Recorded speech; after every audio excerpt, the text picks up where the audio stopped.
So let me try and kind of move forward. Yes.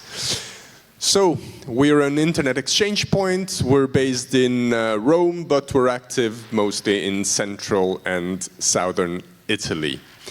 And as I promised, I'm going to explain, hopefully, what an internet exchange point is, or maybe, oh yes, now I got it. Okay, what's an internet exchange point? All of us are on the internet, and all businesses are on the internet. And those who provide services on the internet, we can call them internet service providers. And broadly, internet service providers can either be access providers, so they provide access to you, me, and people, or they are content providers, so they provide content that people actually have to want to look at. So every internet service provider that wants to be active on the internet needs to have something called an autonomous system. And these autonomous systems need to be connected to each other so that people can actually look at content. What IXPs are, they're just physical infrastructures that are able to connect these networks to each other. So usually when you're on the internet, you buy transit. So you get an internet connection. You buy a transit access that gives you access to the whole internet. And another internet service provider does exactly the same. But maybe you are here, you buy transit to the internet, and you have someone which is in the next building who wants to access your content, for example, and they also buy transit for the internet. And then the data passes, I don't know where. But maybe it's easier that the data goes directly from this building to the next building. And this is what peering is. It's a direct connection between you and another internet provider. So internet exchange points are the, sorry, I have, I think, mistakenly deleted a slide, but internet exchange points are the ones in the middle that can make it simpler for ISPs to communicate to each other. There is a very nice film, video, produced by EuroIX, the Association of European Internet Exchange Points. I put the links here. I hope the slides will be available later. It's available in English, in French, in Arabic, in German, in several languages. So I recommend you watch it so you get a better understanding of what an IXP is. So the question is, why am I here today? Why are IXPs relevant for you who deal with clouds and data center? Well, because a data center is not an island. You don't build a data center in the middle of nowhere and expect that people are able to just reach it magically. Data centers need to be as connected as possible, and they need to be reachable by as many people as possible so that they can access your content. And this is why data centers and internet exchange points have a symbiosis, so they can help each other. Of course, IXPs need to be inside data centers because they are physical infrastructures connecting internet service providers. But data centers also need to be in proximity of internet exchange points because they need to have what we call the eyeballs of people watching them to be as close to them as possible. So I crunched some numbers for this presentation. You will see some maps, and I'm happy to, I've been happy today to see that some of the points I will make have already been sort of touched upon during the previous presentations. So, how many data centers are there in Africa? I took one source called Data Center Map. It's not necessarily accurate, precise. Disclaimer, not all the data I will show you is necessarily precise, but it gives an idea, it gives a ballpark. So data centers in Africa, well, you can definitely see the map for density in comparison with other continents. But then I went a little bit further and I counted.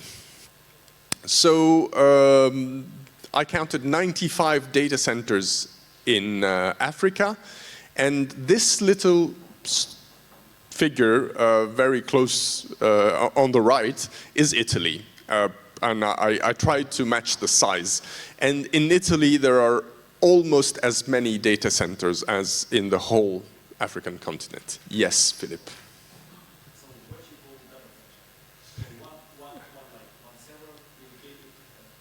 That's an excellent point. I just counted the data centers that are listed on this website, which is called Data Center Map.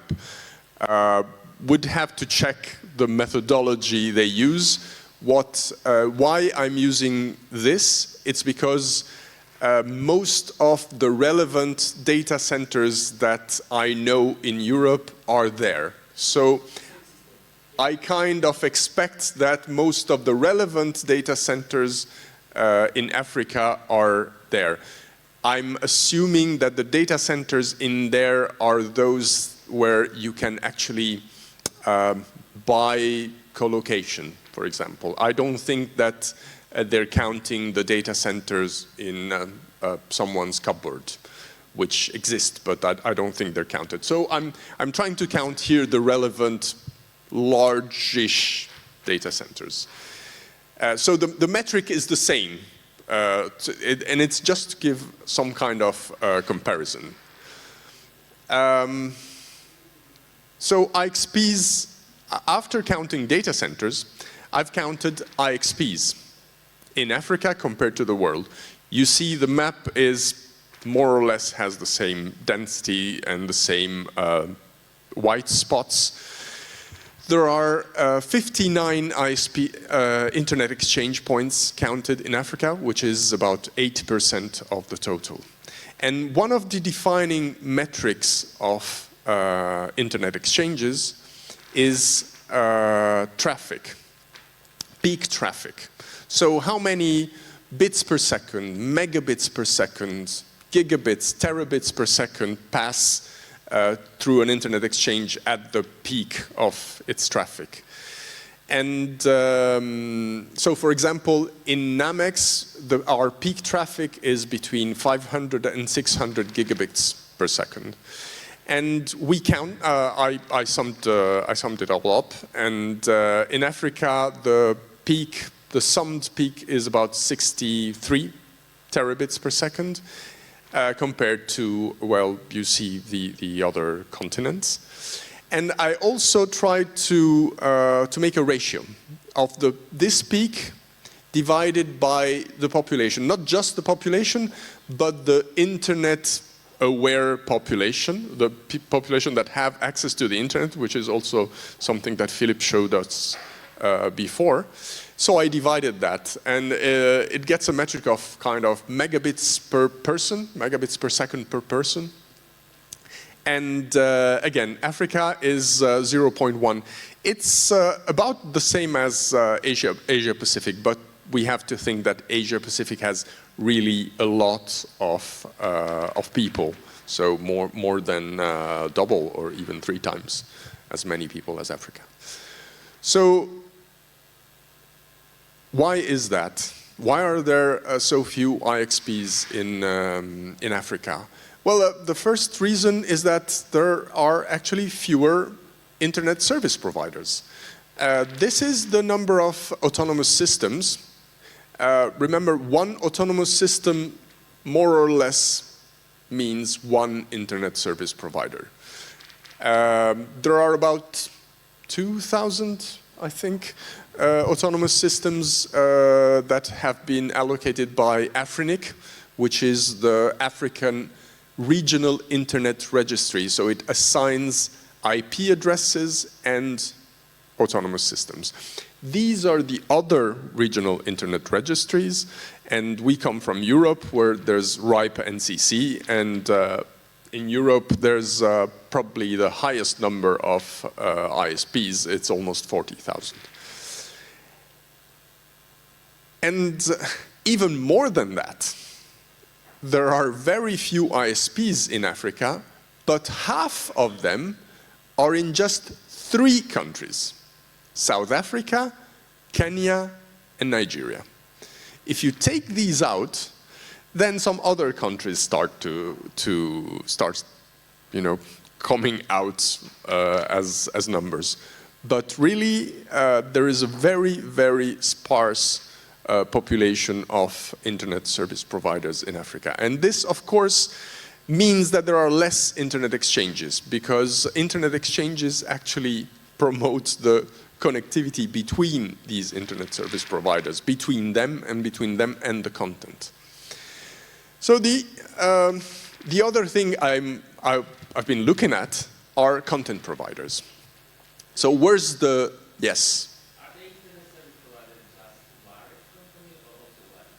Any, because if you are a wireless company and you want to be on the internet directly, of course, if you are just a guy, you buy transit and they won't even give you an AS number. But if you define yourself as an internet provider, then you need somehow an autonomous system. And even if you're a wireless company, you provide wireless access to everyone, but then you need to have connectivity. So, yes. Yes. Sure is, yes. Absolutely. Because at some point, Starlink has satellites, right? But at some point, these satellites have to transfer your data on Earth somewhere, because the Google is not on the sky, is not on the satellites. Your friend's email is not on the satellite. So your data has to come down on Earth and has to have physical routers with cables that go wherever you want to go. I'm not sure did I answer the question? Okay. Okay, so I've been looking at content providers. So where's the content that people want to see? And Akamai is one of the major CDNs, and this is what comes out of their webpage. This is what they say. They say we have servers in the following countries, and these are the following countries. And there's a huge hole, which is China, but there's another huge hole. And I've been looking also, and this is the detail of Akamai, sorry. So really a big part of Africa is not directly covered by Akamai servers. I've been looking at Netflix. And these are the only 2 countries where Netflix has, let's say, a significant presence. Netflix has caches, smaller caches that can fit inside the network of a single internet service providers. The location of these caches is not public, is very hard to find out, so we don't really know. I tried to check here. It doesn't seem to me that there are Netflix caches in Tunisia, but maybe there are. It's likely that there are. Netflix uses AWS as a... Yeah. Yes and no. AWS uses Equinix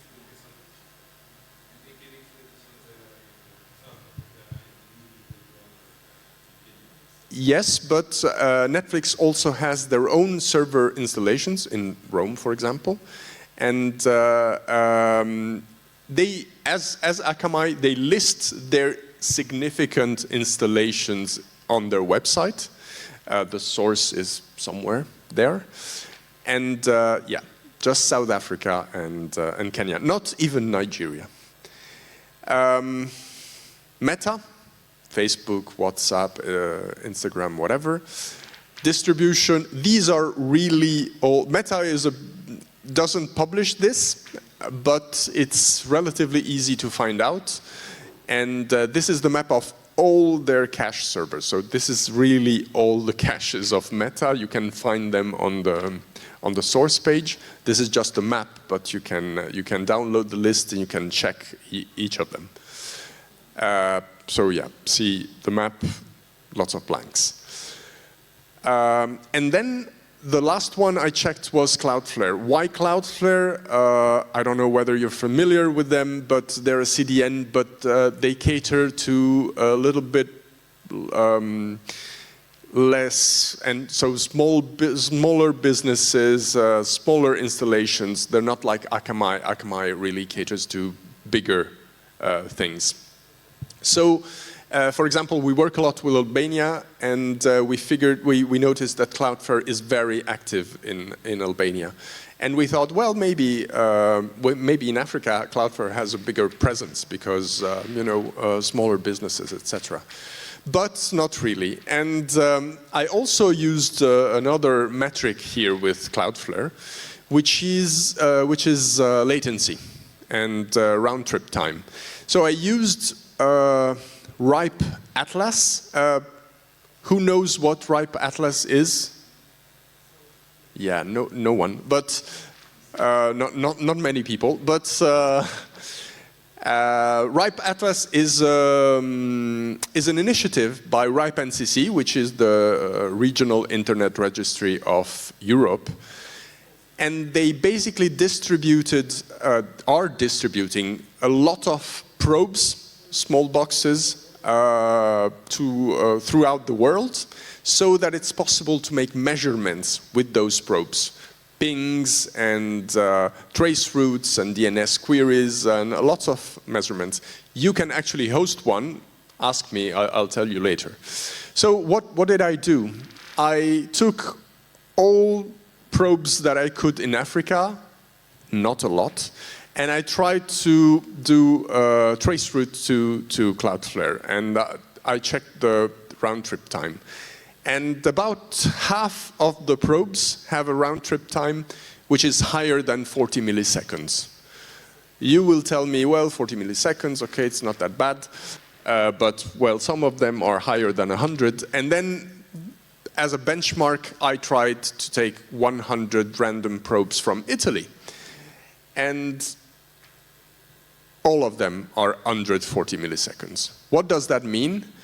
That means that Cloudflare has a presence, has a local presence in Italy that it doesn't have in Africa. And Cloudflare, when you do a trace route to Cloudflare, you are actually reaching the closest server. It's not like a faraway server in California. They have their technology makes it sure that you're reaching the closest server. So I have 3 probes with me. I think that RIPE would be very happy if I was able to hand them to you. Let's talk after. I would gladly hand out the 3 probes to you guys. So we've been looking at what the guys before me said are the large opportunities and room for growth of Africa. And this is a different map than the one Philip showed. It's a submarine cable map made by Telegeography. And it shows that Africa is not too bad as connection to abroad. And it's not even that bad for terrestrial cables. This map is probably slightly outdated. I contacted the author of this map. But still, it's not that bad. It's from a few years ago, but it shows several internal fiber projects. in there. And if we go back to the submarine cables, we can see that that Europe is, of course, the closest, best connected place that there is for Africa. And this is why the position of the Mediterranean here is very important, and the position of Tunisia in particular, since we're here. And this is where we come in, because we, as an internet exchange point, we're very much focused on the Mediterranean. The M in our name, Namex, actually means Mediterranean. We're based in Rome, but we are focused to the south. Our last meeting in June this year was focused on infrastructures for the Mediterranean. And so what, I didn't really tell you who we are, right? At the beginning, I just said, well, you know, I'm a peering developer for Namex, that's it. So who are we? The Internet Exchange Point, as I said, being an initiative to connect the ISPs to each other, was actually born as a bottom-up initiative from ISPs in '95, because they wanted to connect to each other, because they only had transit, and sometimes that meant that packets between one ISP and the other next door actually went through the Netherlands or even the US. And that were times where, in which 2 megabits cost, I don't know, maybe millions of, not necessarily millions of euros, but definitely thousands of euros for 1 megabit or 2. And then, from a bottom-up initiative, it became a consortium. So a member-based structure, not for profit, owned by members, and especially neutral. Neutral is important because that means that our members trust us, not to do our own interest, but to do the interest of everyone. And nowadays, we have more than 230 networks connected, from small Italian ISPs to international carriers like Cogent, Hurricane Electric, Vodafone, Colt, and content providers, let's say most of the large ones, Netflix, Amazon, Akamai, Google, Microsoft, Meta, etc. Plus some local institutions and research. So we've been growing in the past years, traffic, revenue, but this is not why I'm here. Data centers, we are present in basically all data centers in Rome. And we already know that we will be present in those that are being built right now. Since we're at a data center company, I can share, conference, I can share some of the pictures of our data centers. This is basically our own data center where we were born and where most of our members are. It's in the very center of Rome, close to the central station, 180 racks, 670 square meters. We basically almost don't have any more space in there. And that's why there are also other data centers. This one, so we call data centers as Roman emperors. Ours is Caesar, and this one we called Augustus, and it belongs to Unidata. And it has 300 square meters, and it's digital realty, and this is a very large one, 1,660 square meters, 1.6 megawatts. So, important presence in Rome, but also outside Rome, and with a focus on the Mediterranean.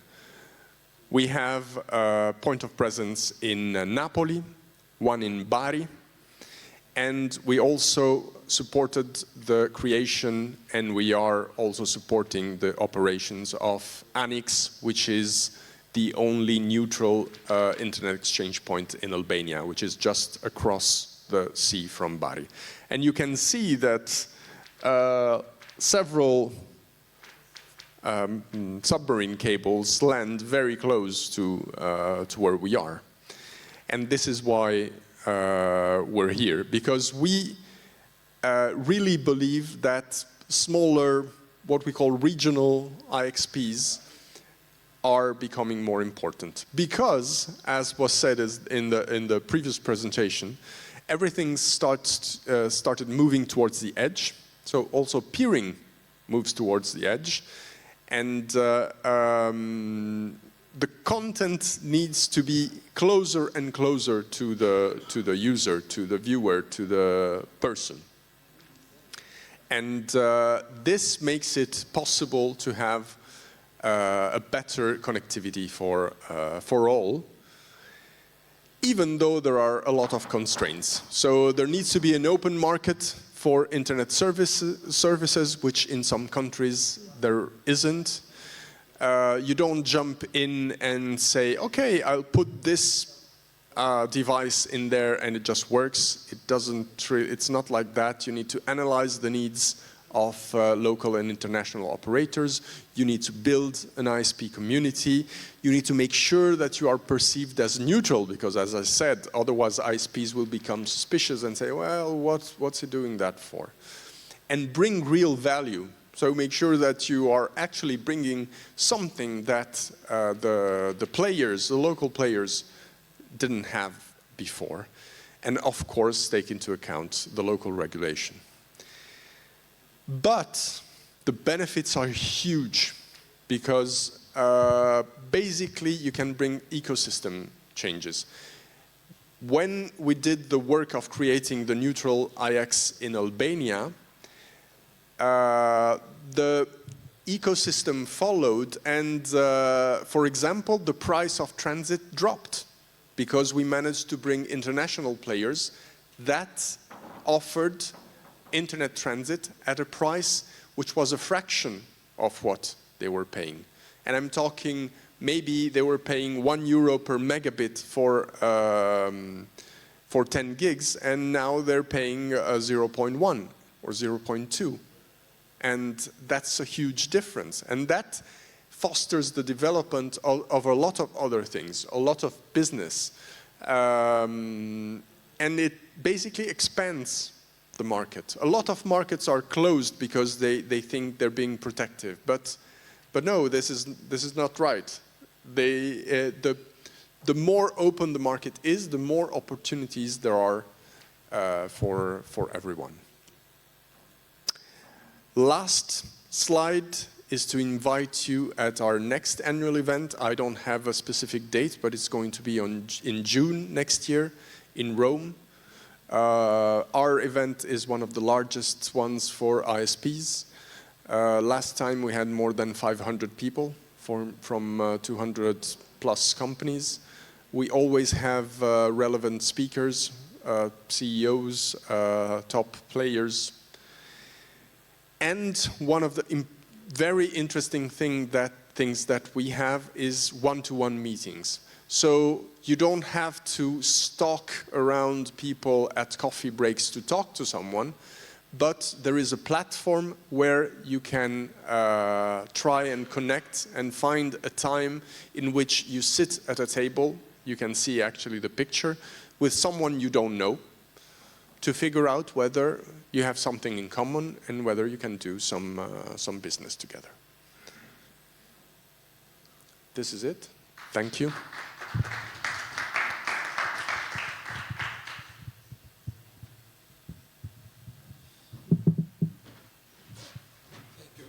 Thank you very much, Daniele. So actually, when we, as you said, when we read, we see the logo of your, I don't know if it's company, but it's your initiatives, let's say. So we understand that it's something focused more on the Rome, not even Italy, but actually the activity is focusing on the region, all the region. Yeah. So what are the kind? So my question is, what kind of companies you are trying to build this peering with? So it's mainly ISPs or also. So what could What could improve our connectivity? Okay, so, all right. So I was, of course, I didn't go in depth, but I said ISPs, and I meant ISPs as general internet service providers, so entities that provide services on the internet. But that can also mean not just content providers or just hosting providers or cloud and access providers. For example, banks can be companies, large groups that provide somehow content. So if you are active on the internet and you want to have a better connectivity to other players especially close to you, because the main point of internet exchanges is to keep local traffic local and not just go wherever to find, and have a lower latency, as you saw. So who are we looking for? Basically, anyone who would be interested in a presence in Italy, because we are there. But I didn't come here to sell anything.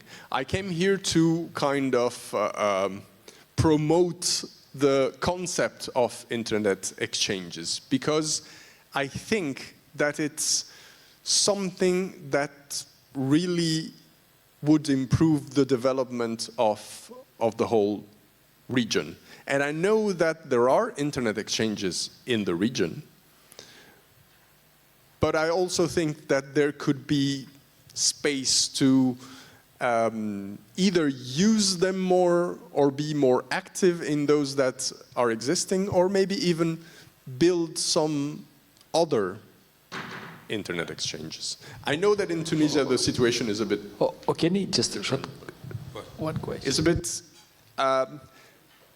for ISPs, as far as I understood, not really, no, not necessarily, you have to tell me that, but as far as I understood, yeah, we did.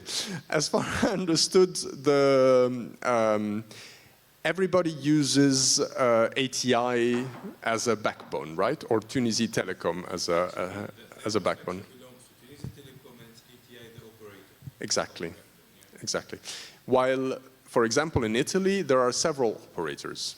So there are different, there's a variety of operators. Multi-operator model, not all one. Yeah, exactly. Yeah. So the topic is relatively new, and then it's also like the infrastructure, digital infrastructure topic. So what I want to say, using, let's say your, I won't say user or customer. Actually, you can help connection consumer. They could be multinational companies with several subsidies or companies, entities distributed in a region, or for example, they consume a huge internet traffic, and then they can optimize their internet traffic instead of going through different points. So they shoot the minimum route from A to B or point. So this is if my understanding is correct.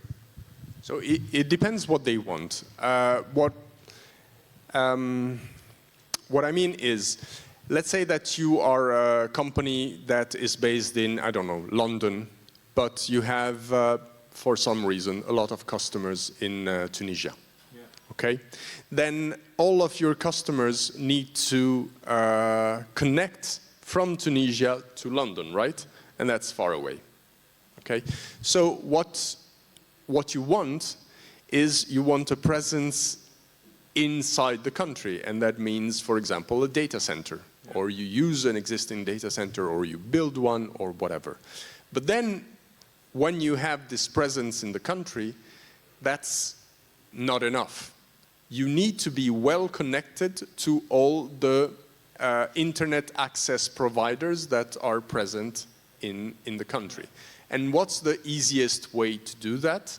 The easiest way is to connect to an internet exchange point where you will have the possibility of being connected to all the internet service providers. So this is not a work we do. Large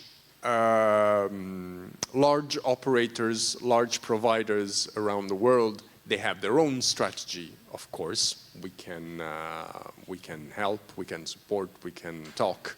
But our core business is to manage internet exchanges, particularly in Italy, or to support the development of internet exchanges in other places. Thank you. Thank you very much for can you. Shortly, just Yes, if we just go add, let's say, I don't know, 200 data exchange points in Africa, what would be changed? Like the speed will be faster, or like in somewhere change nothing, somewhere like latency will be like much smaller, or? Okay, so if you drop 200 internet exchanges with a parachute from a plane in Africa, nothing will change. Okay, zero, nothing at all. But creating, as I said in my presentation, creating an internet exchange is not just dropping a switch from a plane. It's putting people together, creating a community, and realizing that people need to talk and to put their minds, their infrastructure, their products, their software together, and then something changes. Internet exchange, what I would say is, from a chemical point of view, internet exchanges can be a catalyst of development. And this is, we touched it with our hands in Albania, where we did that work. It took years, because we started working on the project in 2017, and now, let's say it's been one or 2 years since the exchange is really productive, and really things have changed in that country. So it takes years of work. But then we noticed that some conditions had changed, and not just technical, but also economic, and really the whole ecosystem of the internet players has changed since we got there. It's not always easy to touch it, the change. But yes, definitely latency has improved, at least in Albania where we were. Thank you very much. Thank you, all of you. Thank you for the first day.